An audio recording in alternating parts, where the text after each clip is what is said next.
But my question is, I was creating paintings in that time, and that energy, did that energy get in the paintings that somehow till today it hasn't sold or doing great for me as the new ones? Does my new energy or my current happiness affect those objects or paintings that Yes. I did in that time? Yes. It changed the Yes. energy of that. Okay. Yes. We want to talk about this a little bit because this is such a good conversation to have, because what we're talking about is what current now vibration does even to the past. In other words, you change the past. As you stand in your now, whether you are focused upon the past, the present, or the future, you're doing it from now. And that was the whole point of our earlier conversation before you came forward to the hot seat, is that the environment in which you are standing is more than what you have manifested. It's more than what you can see. It's so much more. So let's sort this out just a little bit, because there's some other questions that are popping up around the room around this that we want to satisfy as well. So let's say that you are, as you described, not in a good place. I wasn't. Now I am in a good place. So let's say that you were not in a good place at the point that you created something. So you have to understand, it's what we were talking about before, that the more you know what you don't want, the more you're asking for what you do want. And that's why so many artists, whether it's music or painting or sculpting, they sense that out of the pathos comes some of the greatest work. So sometimes a heartbroken songwriter writes a hit, and it's not only because, it is a little bit because, but it's not only because there's a lot of heartbroken people out there that are resonating with a heartbroken song. It's not only that. It's that when you really know what you don't want, you really know what you do want, and so you really launch a strong rocket of desire. And that tension between, you see, it's like two ends of a stick. What is wanted is on one end, and the absence of what is wanted is on the other end. And it is that contrast that is the life that you feel all the time. Here's another strong statement we want you to hear. When you are in that place that does not feel good, you are creating an equivalent other end of the stick. So they are proportionate to one another. That's a sort of balance of life that a lot of people miss. We don't want you to feel miserable for long periods of time. We don't want you to feel miserable at all. But we do want you to know that when you feel negative emotion, you are doing good work. So let's say you're in a not good feeling place and it comes out in a dynamic way.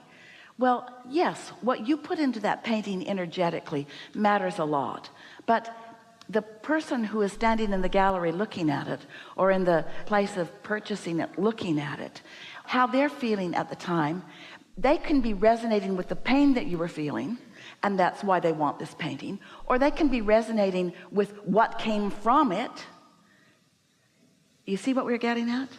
And so don't worry about anything that you have created before, but it is important as you look at it now to appreciate it, to feel the realness. And so what we want you to hear from us is, we're going to speak this in terms that might be even easier for you all to hear. What we don't want you to hear from us, we don't want you to hear from us that if you painted it and you were in a bad place, then it no longer is of value in the world, because that simply is not the case, because it's full of all that you are, and the seeker of it will find the resonance with it. But as you stand in your now, feeling appreciation for the contrast that gave birth to that. We've not had this conversation before, and it is the conversation that we want so much to have, because this is a conversation of, because you're not complete and never will be, because you are eternal, of feeling mad at yourself or inconsequential or not enough because you're standing currently in a place that's different than you want. We want you to understand that it's a good thing, not a bad thing, that you're having this experience as it's launching these rockets. And so if we were to say to you that painting doesn't represent you now and therefore it is of no value, that would be like saying to you negative emotion is a bad thing, or that contrast is a bad thing. when the contrast is the stuff that all of evolution comes from. You see what we're getting? Yes, yes, yes, yes. At one time you were 2, and then you were 3, and then you were 4, and then you were 5, and here you are now. And all that you have been is part of who you now are. And you don't want to diminish any of that, even though you are far more and far different now than you were then. All of that is part of who you now are. I just wanted to clarify that even because I created, it also evolved with me, with my new thinking, my new state of mind. Yes, but this is how. So let's say you painted something, and as people look at it, they think, well, you didn't get your paintbrush out again, and you haven't been touching it up. In other words, the paint dried or whatever, and there it is. It's as you left it. Well, nothing is as you left it, because as you think about it, it continues to vibrationally evolve. And so the best thing that you can do for that painting in terms of its acceptance into the world or whatever is to appreciate it. But there's more that we want to say. Not just appreciate it for what it is, appreciate what was happening that caused it to be. Whew. We want you to feel that way about every relationship that tortured you. Everything that you create. We want you to feel that way about every wrongdoing you think you need forgiveness for. Your inner being will never offer you forgiveness because your inner being never condemned you to begin with. That's worth thinking about, isn't it? So your appreciation of the object now is of benefit, yes.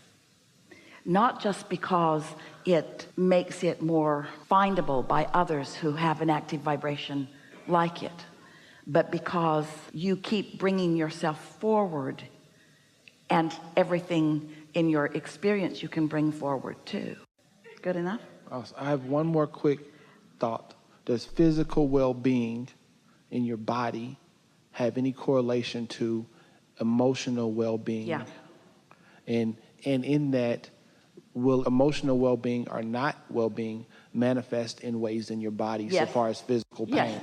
The manifestation in the body is an exaggerated version of what's going on. But it's a wonderful thing, because sometimes when you first realize it, we call it post-manifestational awareness.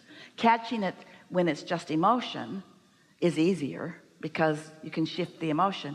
If you wait until there's a manifestation, then it's hard to emotionally get around the manifestation, but it is absolutely doable. But they are certainly related. Absolutely. Everything is. Nice to know, isn't it? Yes. We've enjoyed this interaction immensely. Good time for a segment of refreshment.